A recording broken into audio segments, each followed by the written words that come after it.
Hi friends, स्वागत है आप सभी का हमारे इस यूट्यूब चैनल पर। कैसे हैं आप सभी? आशा करते हैं कि आप सभी अच्छे होंगे। देखिए, ये न्यूज़ फॉर नेशन की तरफ से आज एक सबसे बड़ी खबर निकल करके सामने आ रही है। ये खबर न्यूज़ फॉर नेशंस का है कि बिहार में शिक्षकों की बल्ले बल्ले, छुट्टियां झटपट, वेतन पक्का, डीईओ की लगी लताड़, बच्चों की पढ़ाई अब होगी मज़ेदार, एसीएस सिद्धार्थ का गजब का निर्णय। देखिए, बहुत बड़ी खबर है, ठीक है। और ये खबर में क्या है कि जे बिहार के शिक्षकों के लिए जो है वो बल्ले बल्ले हो गई। अब छुट्टियां जो है तुरंत मिलेगी, कहीं कोई डीओ ऑफिस का चक्कर नहीं लगाना पड़ेगा, ठीक है। तो आइए जानते हैं विस्तार से।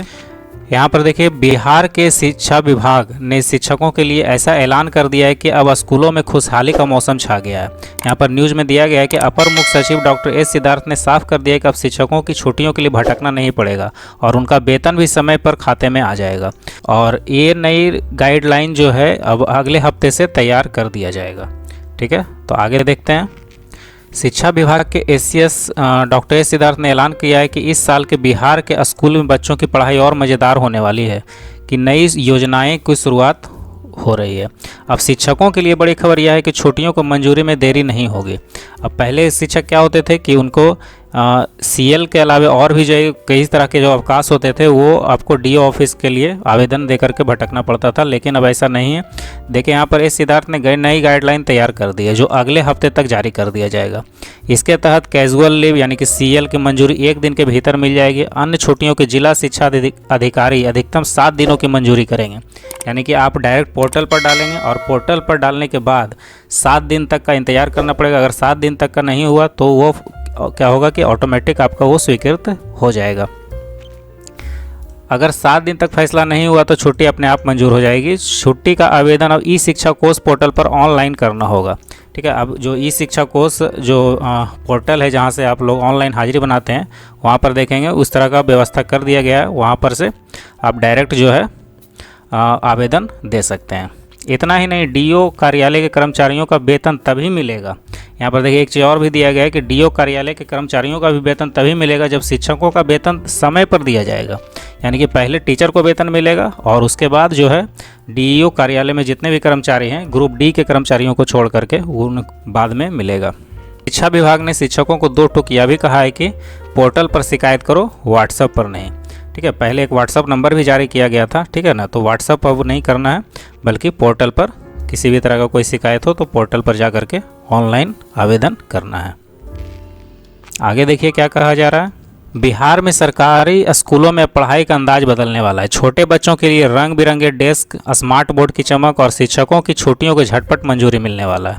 ये सिस्टम अब हकीकत बनने जा रहा है। बिहार के सरकारी स्कूलों में छोटे बच्चों की बोरिंग टूटी फूटी बेंचों पर नहीं बैठना पड़ेगा, ठीक है। यानी कि अब जो है नए नए बेंच आएंगे, रंग बिरंगी स्मार्ट बोर्ड भी लगेगा, सब कुछ व्यवस्था किया जाएगा, ठीक है। और ये बेंच जो होंगे आकर्षक बेंच डेस्क दिए जाएंगे। ये डेस्क ना सिर्फ सुंदर दिखेंगे बल्कि कद काठी के हिसाब से भी बनाए जाएंगे, ठीक है। छोटे बच्चों के लिए छोटा बेंच रहेगा, बड़े बच्चों के लिए बड़ा बेंच रहेगा। तो ये सारी व्यवस्थाएं किया जा रहा है, इस न्यूज़ में दिया हुआ है, ठीक है।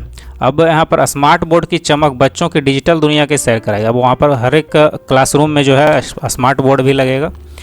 अब आगे देखिए क्या है दिया हुआ कि शिक्षा विभाग के अपर मुख्य सचिव एस सिद्धार्थ ने शिक्षा की बात हर शनिवार कार्यक्रम में शिक्षकों को साफ साफ कह दिया है कि अपनी समस्याएं व्यक्तिगत मोबाइल नंबर पर भेजना बंद करें, ठीक है ना।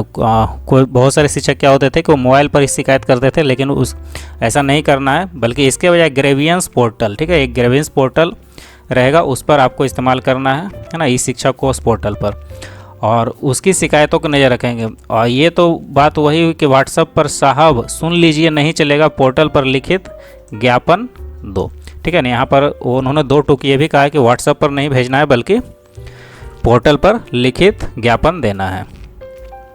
अब शिक्षकों को अपने काम का बोझ नहीं समझना चाहिए बल्कि बर्न आउट का शिकार। यहाँ पर देखिए आगे न्यूज़ भी दिया गया है कि अब क्या होगा कि शिक्षक इसके लिए अब काम को बोझ नहीं समझेंगे, बल्कि अगर काम को बोझ समझेंगे तो बर्न आउट का शिकार हो जाएंगे, इन्होंने कहा है। और आगे भी यहाँ पर न्यूज़ में दिया गया है कि लड़कियों की पढ़ाई और स्वास्थ्य को ध्यान में रखते हुए सरकार पहले से ही 300 रुपये का सैनिटरी पैड के लिए दे रही है ना। लड़कियों के लिए ये व्यवस्था सैनिटरी पैड के लिए दे रही थी सरकार, ठीक है। ये तो पहले से चलते आ रहा था। और साथ ही अब हर स्कूल के रेवेन्यू रिकॉर्ड तैयार किया जाएगा। स्कूल के पास कितनी ज़मीन है, कितना हिस्सा अतिक्रमण का भेंट चढ़ा हुआ है, इसका पूरा हिसाब किताब रखा जाएगा। इसके लिए भू संपदा और सहायक भू संपदा पदाधिकारी नियुक्त किए जाएंगे, ठीक है। तो ये सारी व्यवस्थाएं धीरे धीरे होगी, हालांकि समय लगेगा इसमें, लेकिन ये धीरे धीरे सब कुछ क्लियर हो जाएगा, ठीक है।